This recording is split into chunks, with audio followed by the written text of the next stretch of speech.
Spark audio book का नाम है निर्विघ्न सेवा और सेवा में नवीनता। पार्ट 1। जब अव्यक्त स्थिति में स्थित हो जाएंगे तो उस अव्यक्त स्थिति में कोई उलझन विघ्न नहीं रहेंगे। अव्यक्त मुरली की डेट है 21 जनवरी 1969। मुख्य विघ्न सर्विस में बाधा डालने के लिए आएगी कि मैंने यह किया, मैं ही यह कर सकता हूँ। यह मैंपन आना, इसको ही कहा जाता है ज्ञान का अभिमान, बुद्धि का अभिमान, सर्विस का अभिमान। इन रूपों में विघ्न आएंगे, लेकिन पहले से ही इस मुख्य विघ्न को आने नहीं देना। इसके लिए एक शब्द याद रखना कि मैं निमित्त हूँ। निमित्त बनने से ही निराकारी, निरअहंकारी और नम्रचित्त निरसंकल्प अवस्था में रह सकते हैं। मैंने किया, मैं आने से मगरूरी, मुरझाइश, मायूसी आ जाती है। अव्यक्त मुरली की डेट है 2 फरवरी 1969। सदा एक बाप की याद की लगन में मगन रहो तो निर्विघ्न रहेंगे। जिसकी परख शक्ति पूरी होगी, परखने की जितनी शक्ति होगी इतना ही परीक्षाओं में पास होंगे। जब परख नहीं सकते यह किस प्रकार का विघ्न है, माया किस रूप में आ रही है, यह परख कम होने से परीक्षाओं में फेल हो जाते हैं। अव्यक्त मुरली की डेट है 25 जून 1969। लगाव वाला कभी सर्वशक्ति संपन्न हो नहीं सकता। तो कमजोरी लाने के दो शब्द हैं, एक लगाव, दूसरा स्वभाव। तो पुराने स्वभाव वाली जीवन व कोई लगाव वाली जीवन या हर आत्मा में भाई भाई का भाव न रखने से स्वभाव एक विघ्न बन जाता है। न कोई पुरानी स्वभाव हो और न कोई लगाव हो, तब कहेंगे विघ्न विनाशक। अव्यक्त मुरली की डेट है 15 मार्च 1973। इस वरदानी वर्ष में वरदान लेने की स्मृति में रहेंगे तो सहज वरदान भी प्राप्त होंगे, और यदि विस्मृति हुई तो विघ्नों का सामना भी बहुत करेंगे। इसलिए चारों ओर सर्व ब्राह्मण परिवार की आत्माओं के आगे सर्व प्रकार के विघ्नों को मिटाने के लिए जैसे पहले मास की वह लगन की अग्नि को प्रज्वलित किया, वैसे ही अभी ऐसा ही अव्यक्त वातावरण बनाना। एक तरफ वरदान, दूसरी तरफ विघ्न, दोनों का एक दूसरे के साथ संबंध है। सिर्फ अपने प्रति विघ्न विनाशक नहीं बनना है, लेकिन अपने ब्राह्मण कुल की सर्व आत्माओं के प्रति विघ्न विनाश करने के लिए सहयोगी बनना है। ऐसी स्पीड तेज करो। बीच बीच में चलते चलते स्पीड ढीली कर देते हो, इसलिए प्रत्यक्षता होने में भी ड्रामा में देरी दिखाई दे रही है। तभी तो स्वयं को प्रत्यक्ष कर सकेंगे। अपने में सर्वशक्तिमान का प्रत्यक्ष रूप अनुभव करो। एक दो शक्तियों का नहीं, सर्वशक्तिमान का। मास्टर सर्वशक्तिमान हो, न कि 2-4 शक्तिमान की संतान। सर्वशक्तिमान को प्रत्यक्ष करो। अव्यक्त मुरली की डेट है 19 अप्रैल 1973। क्या अपने को विघ्न प्रूफ समझते हो? जब स्वयं विघ्न प्रूफ बनेंगे तब ही दूसरों को भिन्न भिन्न प्रकार से विघ्नों से बचा सकेंगे। स्वयं में भी कोई मनसा का विघ्न है तो दूसरों को विघ्न प्रूफ कभी भी बना नहीं सकेंगे। अभी तो समय ऐसा आ गया है जो सारे भंभोर को जब आग लगेगी, उस आग से बचाने के लिए मुख्य बातें आवश्यक है। जैसे कहाँ भी आग लगती है तो आग से बचने के लिए पहले वस्तु की आवश्यकता होती है। जब इस विनाश की आग चारों ओर लगेगी, उस समय आप श्रेष्ठ आत्माओं का पहला पहला कर्तव्य कौन सा है? शांति का दान अर्थात शीतलता का जल देना। पानी डालने के बाद फिर क्या क्या करते हैं? जिसको जो कुछ आवश्यकता होती है वह उनकी आवश्यकता पूर्ण करते हैं। किसी को आराम चाहिए, किसी को ठिकाना चाहिए, मतलब जिसकी जैसी आवश्यकता होती है वही पूरी करते हैं। आप लोगों को कौन सी आवश्यकता पूर्ण करनी पड़ेगी वह जानते हो? उस समय हर एक को अलग अलग शक्ति की, किसी को निर्णय करने की शक्ति की, किसी को अपने आप को परखने की शक्ति की आवश्यकता होगी, किसी को मुक्ति के ठिकाने की आवश्यकता होगी। भिन्न भिन्न शक्तियों की उन आत्माओं को उस समय आवश्यकता होगी। बाप के परिचय द्वारा 1 सेकंड में अशांत आत्माओं को शांत करने की शक्ति भी उस समय आवश्यक है। वह अभी से ही इकट्ठी करनी होगी, नहीं तो उस समय लगी हुई विकारों की आग से बचा सकेंगे? जी दान कैसे दे सकेंगे? यह अपने आप को पहले से ही तैयारी करके रखना पड़ेगा। सदैव अपनी ही शक्ति का स्टॉक चेक करो, जमा करो और शक्तियों में किस शक्ति का कितना स्टॉक जमा है, उस जमा किए हुए स्टॉक से कितनी आत्माओं का कल्याण कर सकते हो। अमृत वेला उठकर अपने को अटेंशन के पट्टे पर चलाना तो पट्टे पर गाड़ी ठीक चलेगी। अव्यक्त मुरली की डेट है 1 जून 1973। रूहानी योद्धा महारथी अर्थात इस रथ शरीर पर सवार अपने को रथी समझो। मुख्य बात कि अपने को रथी समझकर इस रथ को चलाने वाले अपने को अनुभव करते हो।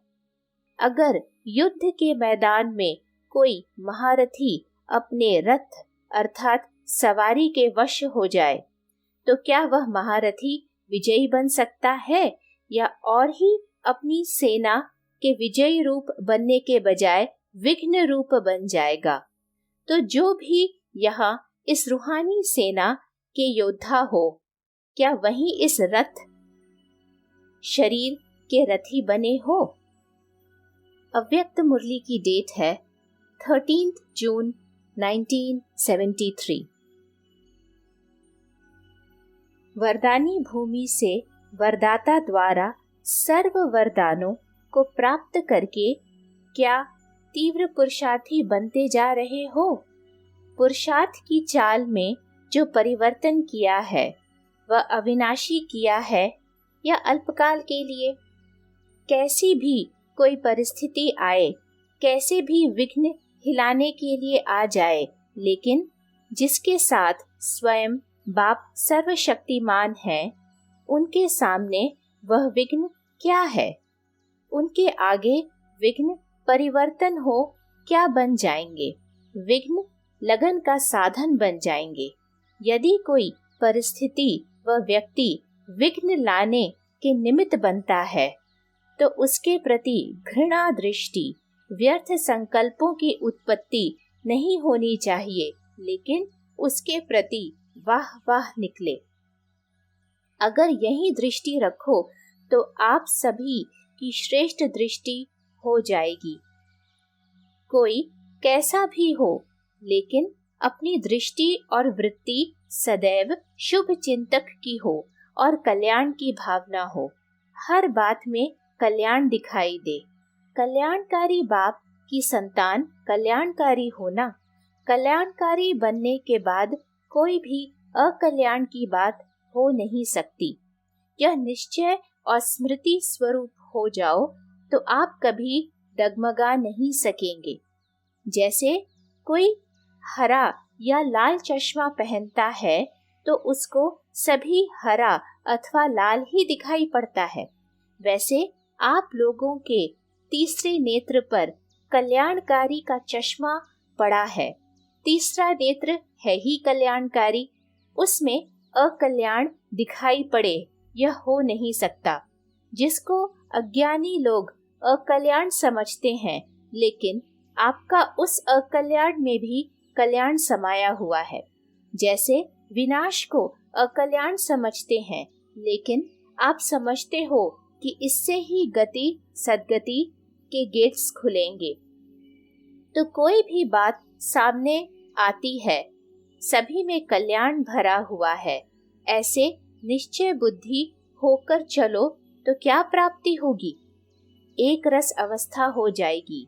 किसी भी बात में रुकना नहीं चाहिए। जो रुकते हैं वह कमजोर होते हैं। महावीर कभी नहीं रुकते। ऐसे नहीं कि विघ्न आए और रुक जाए। अव्यक्त मुरली की डेट है 20 जून 1973। जब व्यर्थ संकल्प, बोल या कर्म है, तब तक श्रेष्ठ, बेस्ट नहीं बन सकते। या तो बेस्ट है या तो फिर वेस्ट है। जैसे दिन है तो रात नहीं, रात है तो दिन नहीं, वैसे ही जहाँ वेस्ट होता है वहाँ बेस्ट, ऊंच नहीं बन सकते। तो बेस्ट, ऊंच बनने के लिए वेस्ट को खत्म करना पड़ेगा। जब वेस्ट खत्म हो जाएगा तब अनुभव करोगे कि आत्मा कैसा भी कार्य करती हुई, कैसे भी वातावरण अथवा परिस्थिति में रहती हुई और हंगामे होते हुए भी रेस्ट यानी कि आराम में है। जैसे आजकल साइंस वाले अपने साइंस की नॉलेज, विद्या के आधार पर कैसे भी दुख के समय एक इंजेक्शन द्वारा अल्पकाल के रेस्ट, आराम का अनुभव कराते हैं ना, वैसे ही कितनी भी आवाज और कितना भी तमोगुणी वातावरण हो, लेकिन साइलेंस की शक्ति से वेस्ट, व्यर्थ स्थिति में स्थित होने से सदा रेस्ट, आराम अनुभव करोगे। अर्थात सदा अपने को सुख और शांति की शैया पर आराम करता हुआ अनुभव करोगे। जैसे यादगार का चित्र भी है, सागर में जहाँ लहरों की हलचल होती है, तो सागर में होते हुए, सांपों की शैया होते हुए भी, अर्थात वातावरण व परिस्थिति दुखमय होते हुए भी, सांप तो दुखदाई अर्थात काटने वाला होता है ना, आराम का अनुभव करेंगे। तो इसका भाव यह है, ऐसी परिस्थितियाँ, ऐसा वातावरण जो काटने वाला हो, हिलाने वाला हो और अपने विष द्वारा मूर्छित करने वाला हो, लेकिन ऐसे वातावरण को भी सुख शांति की शैया बना दें, अर्थात आराम का स्थान बना दें, अर्थात आत्मा सदा अपने रेस्ट में रहे। तो जैसा यादगार का चित्र है, क्या वैसे ही प्रैक्टिकल जीवन के अनुभव करते हो? शीतलता में शीतल रहना कोई बड़ी बात नहीं है। आराम के साधनों में आराम से रहना ये भी साधारण बात है, लेकिन बेआरामी में आराम से रहना, इसको कहा जाता है पद्मापदम भाग्यशाली। तो ऐसे विषय सागर के बीच में रहते हुए 5 विकारों को अपने आराम व सुख और शांति की शैया बनाना, अर्थात क्या अभी से ही विकारों के ऊपर सदा विजयी बन सदा ज्ञान के मनन और बाप के मिलन में मगन रहते हो? जो ऐसी स्थिति में अर्थात सदा मगन है, वही सदा निर्विघ्न है। मगन नहीं तो जरूर कोई विघ्न है। अब विघ्न आपके ऊपर वार करने से हार गए हैं, या आप भी विघ्नों से हार खा जाते हो? अब तक भी हार खाते रहना, क्या यह हो सकता है? यह तो असंभव है ना। अभी हार खिलाने वाले हो या कि खाने वाले हो, अगर स्वयं निर्विघ्न बने हो तो बनने वालों का कर्तव्य क्या है। कोई तो अब बन रहे हैं, कोई बन गए हैं। जो बनने वाले हैं वह अपने में ही बिजी व्यस्त हैं, क्योंकि जब तक स्वयं न बने तब तक औरों को बनाने में यथाशक्ति ही कार्य कर सकते हैं। लेकिन जो बन गए हैं उनका कर्तव्य है दूसरों को निर्विघ्न बनाना। तो बना रहे हो ना? तो क्या चैरिटी बिगिंस एट होम है? अर्थात अपने साथियों को, वे साथी कौन से हैं? आपके जो ब्राह्मण परिवार साथी हैं, उन्हें आप समान बनाने के बाद फिर बाप समान बनाना है। तो जो निर्विघ्न बने हैं उनका स्वरूप अभी कौन सा होना चाहिए? किसी ने उत्तर दिया, विघ्न विनाशक। अच्छा, विघ्न विनाशक कैसे बनेंगे? तो किस रूप में संहार करेंगे कि जिससे सहज ही विश्व की सेवा कर सको? वह रूप कौन सा है? वो है डबल लाइट और माइट हाउस का। डबल क्यों कहा? क्योंकि आपको दो कार्य करने हैं। किसी को मुक्ति का रास्ता बताना है और किसी को जीवन मुक्ति का रास्ता बताना है। एक ही रास्ता नहीं बल्कि दो रास्ते दिखाने हैं और हर एक आत्मा को अपने अपने ठिकाने लगाना है। तो जो निर्विघ्न बने हैं उनका स्वरूप अब डबल लाइट और माइट होना चाहिए, ताकि एक स्थान पर होते हुए भी चारों ओर अपने लाइट और माइट के आधार से भटकती हुई आत्माओं को ठिकाना दे देवे। तो क्या इस कार्य में बिजी हो? अब डबल लाइट और माइट दोनों का बैलेंस होना चाहिए। सिर्फ लाइट से ही काम नहीं होगा और सिर्फ माइट से भी काम नहीं होगा। दोनों का बैलेंस जब ठीक होगा तब सब अंधों की औलाद अंधों को। शास्त्रों में कभी कौरव संप्रदाय के लिए गाया हुआ है कि अंधों की औलाद अंधे हैं। अपनी लाइट और माइट के द्वारा कौन सा वरदान देंगे और वे वरदान में क्या प्राप्त करेंगे? डिवाइन इंसाइट, अर्थात उन्हें तीसरे नेत्र का वरदान दो, जिस दिव्य नेत्र से वह मुक्ति और जीवन मुक्ति के ठिकाने को भी देख सके। अव्यक्त मुरली की डेट है 23 सितंबर 1973। माया और प्रकृति के सब विघ्नों से पार कराने वाले विघ्न विनाशक शिव बाबा बोले, आजकल जैसे साइंस की इन्वेंशन रिफाइन हो रही है, इसी प्रकार महारथियों का पुरुषार्थ भी रिफाइन होता है। विघ्न आया और 1 सेकंड में चला गया, और यह भी महारथियों की स्टेज नहीं है। महारथी तो विघ्न को आने ही नहीं देंगे, अर्थात 1 सेकंड भी उसमें वेस्ट नहीं करेंगे। जब निरंतर योगी कहते हो तो निरंतर का अर्थ क्या है? 1 सेकंड भी अंतर न पड़े। अगर माया आई और उसको हटाने में भी व्यस्त हुआ तो जो लगातार लगन में मगन रहने की स्टेज है तो उसमें अंतर पड़ेगा ना। महारथी अर्थात ऐसा महान पुरुषार्थ करने वाले, दूर से भगाने का पुरुषार्थ ही महारथीपन की निशानी है। दिन प्रतिदिन आप लोग भी अनुभव कराएंगे, कोई भी विघ्न आने वाला है तो बुद्धि में संकल्प आएगा कि कुछ होने वाला है। फिर जितना जितना योग युक्त और युक्ति युक्त होगा, उसे उतना ही आने वाला विघ्न स्पष्ट रूप में नजर आएगा। ऐसा दर्पण तैयार हो जाएगा। जब यहाँ संगम युग में वंश सहित सब विकारों का त्याग करते हैं तो वहाँ 21 वंश सहित निर्विघ्न और निर्विकार पीढ़ी चलती है। अव्यक्त मुरली की डेट है 6 फरवरी 1974। विघ्न विनाशक बनकर अंगद समान माया पर विजय प्राप्त करो। सदा लगन में मगन और विघ्न विनाशक, यह दोनों निशानियां अनुभव में आ रही हैं? या विघ्नों को देख विघ्न विनाशक बनने के बजाय विघ्नों को देख अपनी स्टेज से नीचे तो नहीं आ जाते हो? क्या अनेक प्रकार के आए हुए तूफान आपकी बुद्धि में तूफान तो पैदा नहीं करते हैं?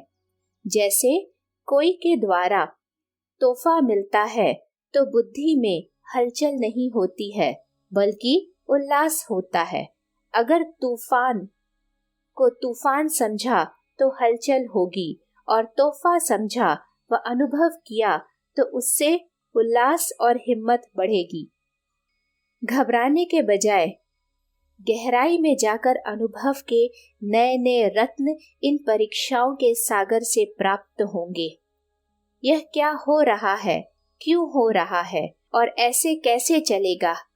यह जो संकल्प चलते हैं इसको ही हलचल कहा जाता है। हलचल के अंदर रत्न समाये हैं। ऊपर ऊपर से अर्थात बाह्य मुक्ता की दृष्टि और बुद्धि द्वारा देखने से हलचल दिखाई देगी, लेकिन आई हुई बातों को अंतर्मुखी दृष्टि व बुद्धि से देखने से अनेक प्रकार के ज्ञान रत्न अर्थात पॉइंट्स प्राप्त होगा। अब तक यह क्यों, क्या का क्वेश्चन का अर्थ है हलचल। विघ्न आना आवश्यक है, और जितना विघ्न आना आवश्यक है, अगर उतना यह बुद्धि में रहेगा तो उतना ही महारथी हर्षित रहेगा। नथिंग न्यू, यह है फाइनल स्टेज। यदि कोई भी हलचल का कर्तव्य करते हो व पाठ बजाते हो तो सागर समान ऊपर से हलचल भले ही दिखाई दे रही हो, अर्थात चाहे कर्मेंद्रियों की हलचल में आ रहे हो, लेकिन स्थिति नथिंग न्यू की हो। एकाग्र, एक रस, एकांत अर्थात एक रचयिता और रचना के अंत को जानने वाले त्रिकालदर्शी स्टेज पर क्या आराम से शक्ति की स्टेज पर स्थित हैं, या कर्मेंद्रियों की हलचल आंतरिक स्टेज को भी हिलाती है?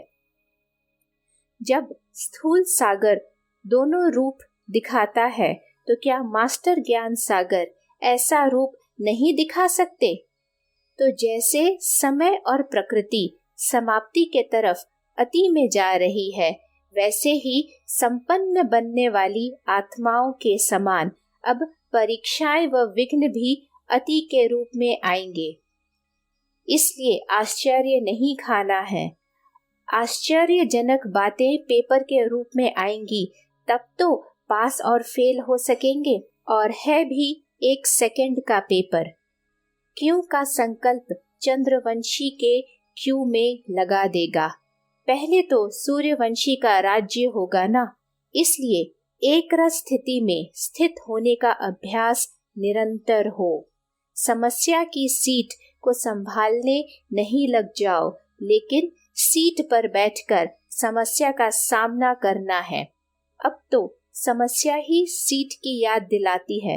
विघ्न आता है तो विशेष योग लगाते हो और भट्टी रखते हो ना। इससे सिद्ध होता है कि दुश्मन ही शस्त्र की स्मृति दिलाते हैं। निरंतर योगी हो या अंतर वाले योगी हो, दुश्मन आवे ही नहीं, समस्या सामना न कर सके। समय धक्का लगाएगा तो चल पड़ेंगे, ऐसा सोचकर जहां के तहां रुक तो नहीं गए हो, इंतजार में खड़े तो नहीं हो। योग अग्नि तेज करो तो रास्ता क्लियर हो जाएगा। मिली हुई हिम्मत और उल्लास की पॉइंट्स बुद्धि में दौड़ाओ तो रास्ता क्लियर हो जाएगा। विजयी बनने के लिए अंगद बनो। अव्यक्त मुरली की डेट है 15 अप्रैल 1974। आगे चलकर जब प्रकृति के प्रकोप होंगे और आपदाएं आएंगी, तब सबका पेट भरने के लिए कौन सी चीज काम में आएगी? उस समय सबके अंदर कौन सी भूख होगी? अन्न की कमी या धन की? तब तो शांति और सुख की भूख होगी, क्योंकि प्राकृतिक आपदाओं के कारण धन होते हुए भी धन काम में नहीं आएगा। साधन होते हुए भी साधनों द्वारा प्राप्ति नहीं हो सकेगी।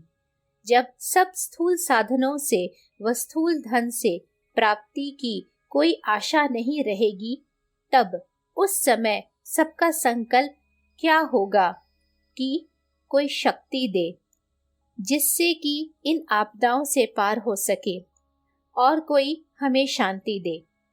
तो ऐसे ऐसे लंगर बहुत लगने वाले हैं। उस समय पानी की एक बूंद भी कहीं दिखाई नहीं देगी। अनाज भी प्राकृतिक आपदाओं के कारण खाने योग्य नहीं होगा। तो फिर उस समय आप लोग क्या करेंगे?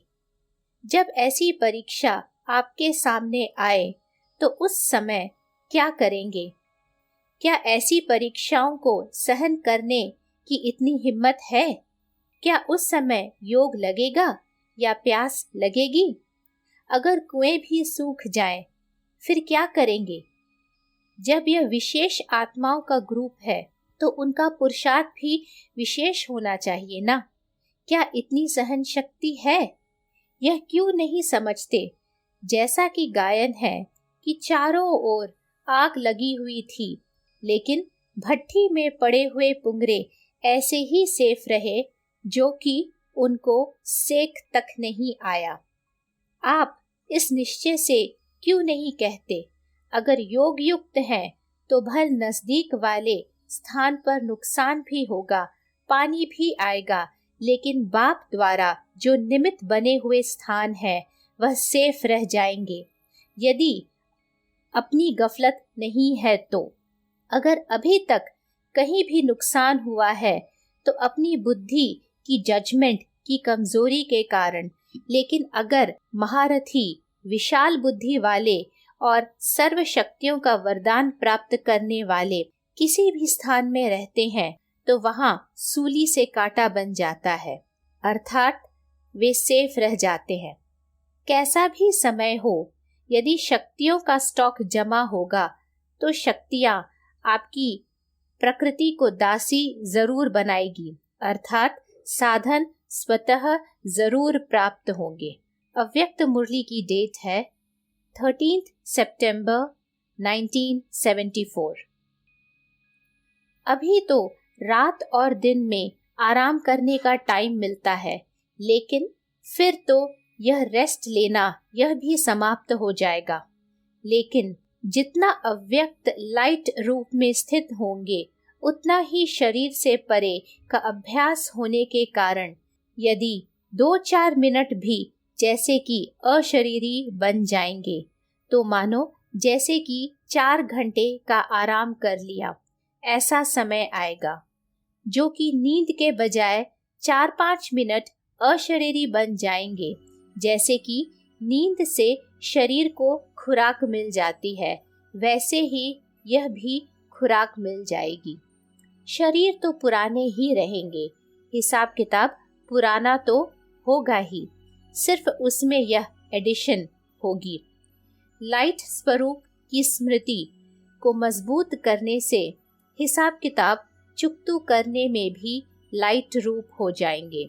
जैसे इंजेक्शन लगाने से 5 मिनट में ही फर्क पड़ जाता है, वैसे ही नींद की गोली लेने से भी परेशानी समाप्त हो जाती है। आप भी ऐसा ही समझो कि यह हम नींद की खुराक लेते हैं, ऐसे स्टेज लाने के लिए यह अभ्यास है।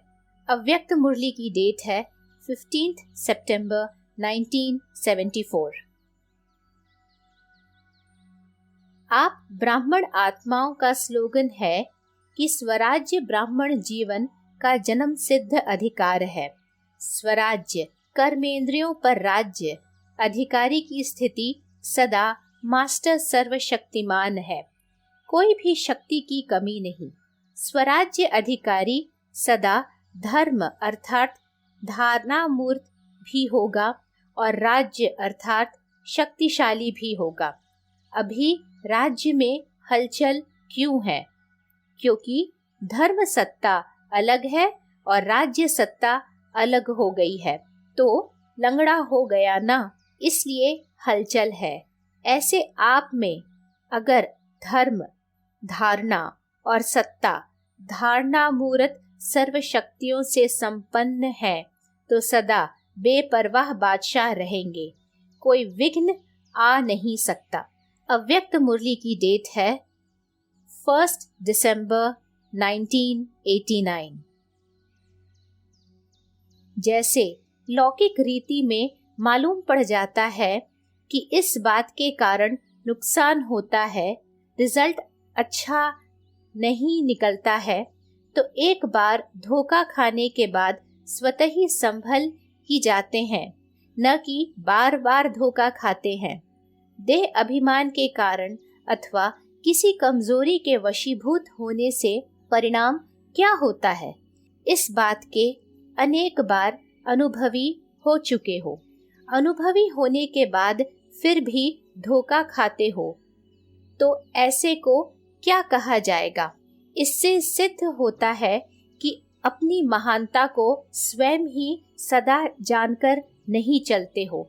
अपनी महानता को भूलते क्यों हो? कारण क्योंकि विघ्न विनाशक, सर्व परिस्थितियों को मिटाने वाले, स्वस्थिति व पोजीशन के श्रेष्ठ स्थान और स्वमान की सीट जो बाप दादा ने संगम युग पर दी हुई है, उस सीट पर सेट नहीं होते हो। अपनी सीट को छोड़कर बार बार नीचे आ जाते हो। सीट पर रहने से स्वमान भी स्वतः स्मृति में रहता है। लौकिक रीति भी कोई साधारण आत्मा की सीट मिल जाती है तो स्वमान ही बढ़ जाता है, उस नशे में स्वतः ही स्थित हो जाते हैं। ऐसे ही अपनी सीट पर रहो तो स्वमान निरंतर स्मृति में रहे तो निर्विघ्न बन सको। अव्यक्त मुरली की डेट है 23 जनवरी 1975। अगर परखने की शक्ति तीव्र है तो भिन्न भिन्न प्रकार के आए हुए विघ्न जो लगन में विघ्न रूप बनते हैं, उन्हें समाप्त कर देते हैं। इस कारण व्यर्थ समय जाने के बदले समर्थ में जमा हो जाता है। ऐसे ही सेवा में हर एक आत्मा की मुख्य इच्छा और उसका मुख्य संस्कार जानने के कारण उसी प्रमाण उस आत्मा को वही प्राप्ति कराने के कारण सेवा में भी सदा सफल रहते हैं। अव्यक्त मुरली की डेट है 29 जनवरी 1975। यदि माया का कोई कर्ज होता है तो कर्जदार बार बार तंग करते हैं। ऐसे कर्ज को मर्ज कहा जाता है। यहाँ भी माया का कोई कर्ज पुराने खाते में रहा हुआ है, तब ही माया बार बार परेशान करती है। वह किसी न किसी मानसिक कर्ज के रूप में है। वह कर्ज चुकता करना पड़ता है तो अपने खाते को चेक करो। कोई रहा हुआ कर्ज संकल्प व संस्कार के रूप में या स्वभाव के रूप में रहा हुआ तो नहीं है। जैसे शारीरिक रोग व कर्ज बुद्धि को एकाग्रचित नहीं करने देता, न चाहते हुए भी अपनी तरफ बार बार खींच लेता है। ऐसे ही मानसिक कर्ज का मर्ज बुद्धि योग को एकाग्र नहीं करने देता, बल्कि विघ्न रूप बन जाता है। अव्यक्त मुरली की डेट है 4 फरवरी 1975। दूसरी बात, सारा दिन बाप के सर्व संबंधों का हर समय प्रमाण सुख नहीं ले पाते हो, जो गोपियों और पांडवों के चरित्र गाए हुए हैं। बाप से सर्व संबंधों का सुख लेना और मगन रहना अथवा सर्व संबंधों के लव में लवलीन रहना वह अनुभव अभी किया नहीं है। बाप और शिक्षक इन विशेष संबंधों का सुख अनुभव करते हो, लेकिन सर्व संबंधों के सुखों की प्राप्ति का अनुभव कम करते हैं। इसलिए जिन संबंधों के सुख का अनुभव नहीं किया है, उन संबंधों में बुद्धि का लगाव जाता है, और वह आत्मा का लगाव, वह बुद्धि की लगन विघ्न रूप बन जाती है। अव्यक्त मुरली की डेट है 1 अक्टूबर 1975। सभी देखते हैं ब्रह्मा कुमारियां क्या कहती हैं और क्या करती हैं, इसलिए जो कहते हो वह करने वाले बनो। भगवान मिला का नारा तो लगाते हैं, लेकिन भगवान मिला तो और कुछ रह गया है क्या? जो उस तरफ बुद्धि जाती, तो सर्व प्राप्तियों का अनुभव सबके आगे दिखाओ।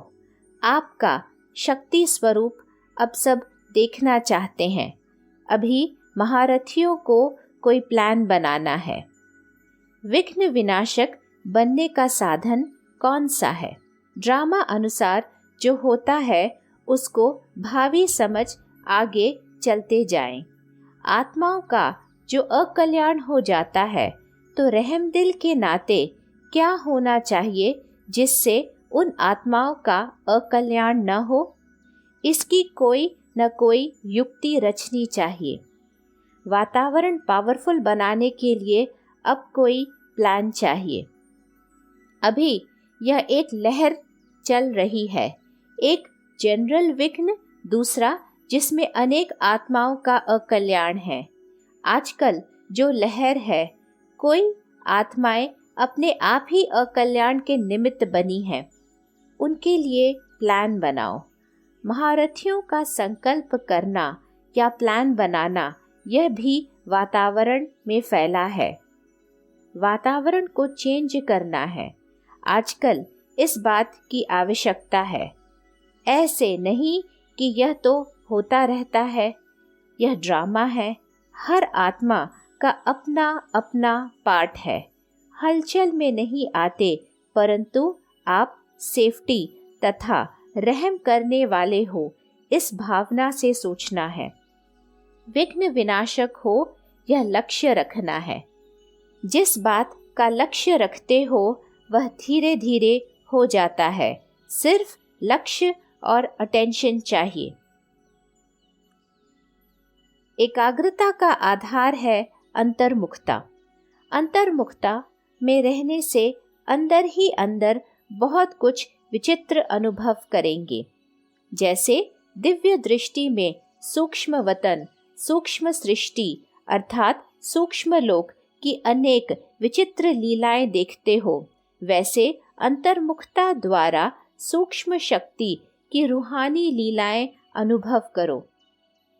यह रूहानी सेवा फास्ट स्पीड, तीव्र गति में कर सकते हो, तो वाचा और कर्मणा की सेवा में जो तेरी मेरी का टकराव होता है, नाम मान शान का टकराव होता है, समय व संपत्ति का अभाव होता है, इसी प्रकार के जो भी विघ्न पड़ते हैं, यह विघ्न समाप्त हो जाएंगे। अव्यक्त मुरली की डेट है 21 जनवरी 1977।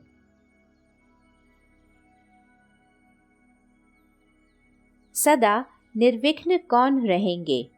जो सदा अपनी महिमा को जानते और अपनी महिमा का सिमरण करते रहते, उनके लिए विघ्न अविद्या हो जाती है। छोटी छोटी बातों में हिलना बचपन की बातें हैं। वानप्रस्थ अवस्था ऊंची स्थिति है। छोटी छोटी बातों में ठहरना, सोचना, यह हो गया खिलौने से खेलना। तो खिलौने से खेलने वाले तो नहीं हो, एक रस रहने वाले अर्थात एक बाप की याद में समाये हुए, उसी अनुभूति में मगन। गुजरात सदा निर्विघ्न हो। किसी भी प्रकार का विघ्न आए तो लगन से विघ्न को सहज समाप्त कर सकते हो। किसी प्रकार के विघ्नों की लहरों को साक्षी हो पार कर सकते हो।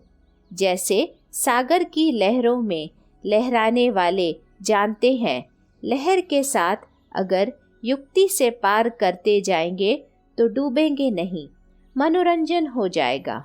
अगर युक्ति नहीं आती तो डूब जाने के कारण दुख की घटना बन जाती है। लहरें तो आएंगी जरूर, चाहे ब्राह्मण संसार हो चाहे शूद्रों का, लहरें तो आएंगी ही। जैसे बादलों की घटाएं दिखाई देती, लेकिन है क्या? पानी है ना। तो यह भी कुछ नहीं है, नथिंग न्यू। कमजोर नहीं बनो, पावरफुल स्टेज से पार करो तो कुछ नहीं। नीचे से देखेंगे तो बादल की घटाएं दिखाई देंगी।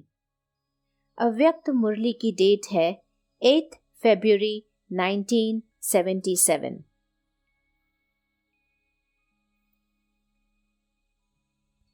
विशेष 9 रत्नों की पूजा होती है ना, तो जो अच्छी क्वालिटी का रत्न होता है, जैसे सफेद हीरा होता है, जो बढ़िया हीरा होगा, चमकता, फ्लॉलेस, दाग रहित दिखाई देगा।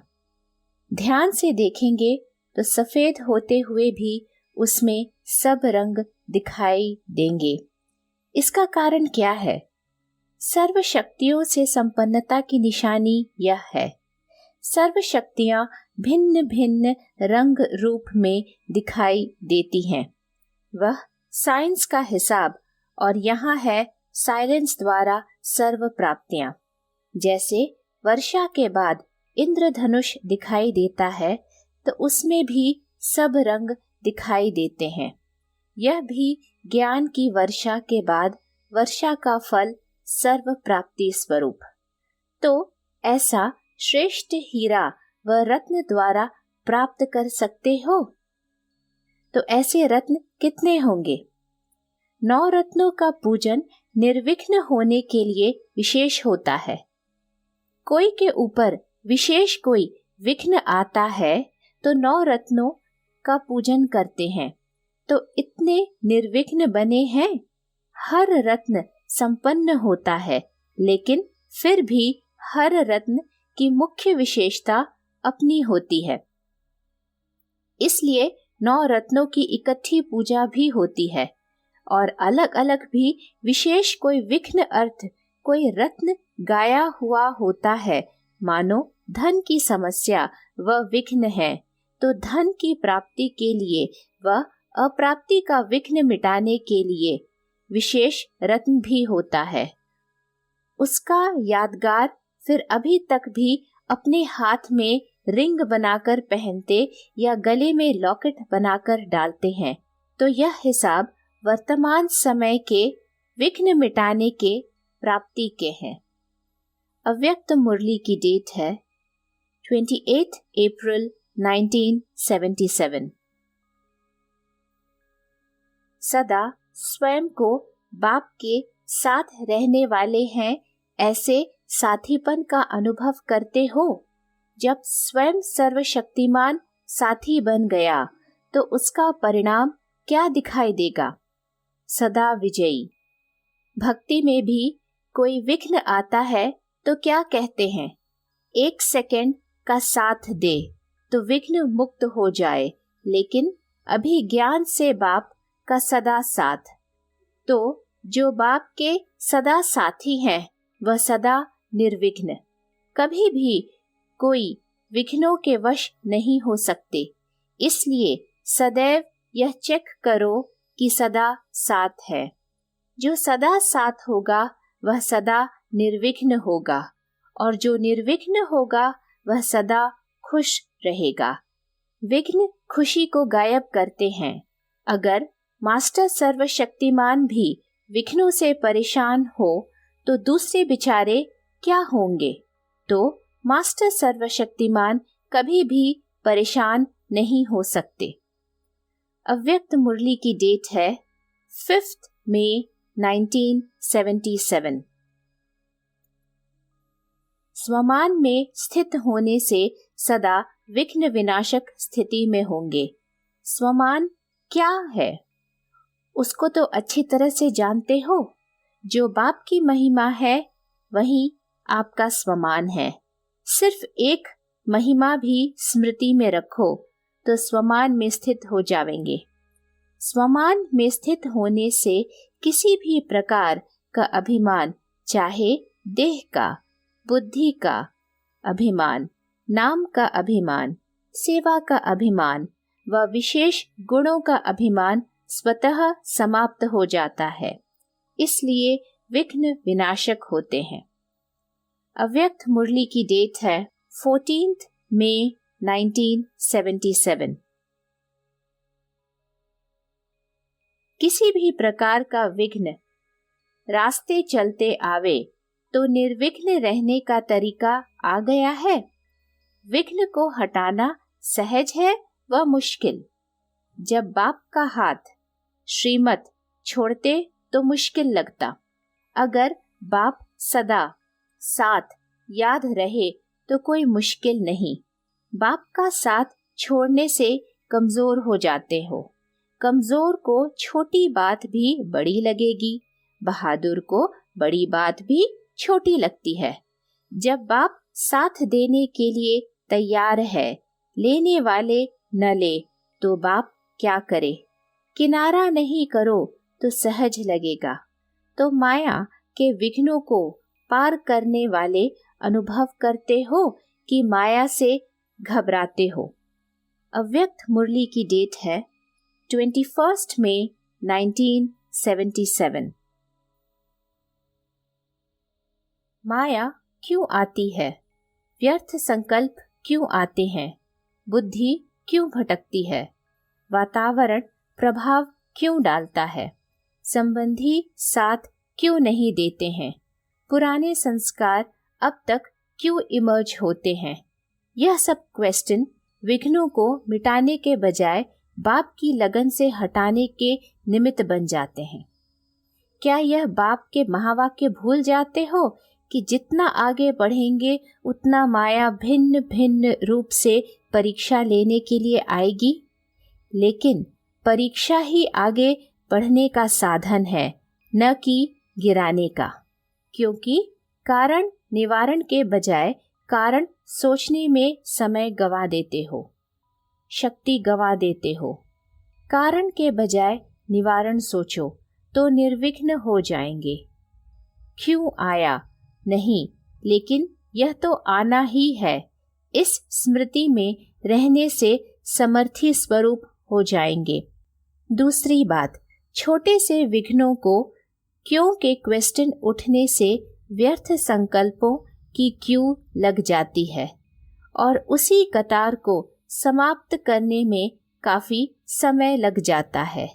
इसलिए मुख्य कमजोरी है जो ज्ञान स्वरूप अर्थात नॉलेजफुल स्थिति में स्थित होते हुए विघ्नों को पार नहीं कर पाते। ज्ञानी हो लेकिन ज्ञान स्वरूप होना है। अव्यक्त मुरली की डेट है 31 मई 1977। ओम शांति।